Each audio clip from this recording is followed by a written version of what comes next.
第一项，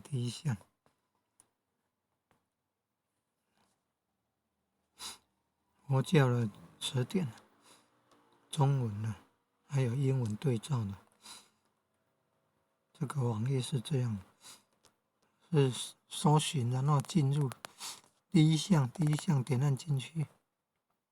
搜寻，你看，然后第一项1122页6 MB 这个点按进去，这一项点按进去，或者是第二项点按进去下载。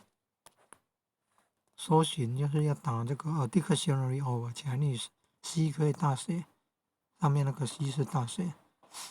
，Buddhist terms， 然后可以选这个 PDF 档，这个点按一下，它连接到这个网页，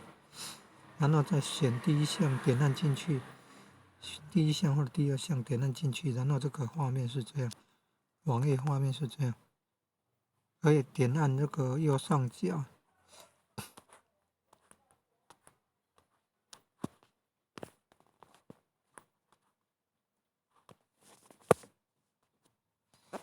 点按右上角3个点，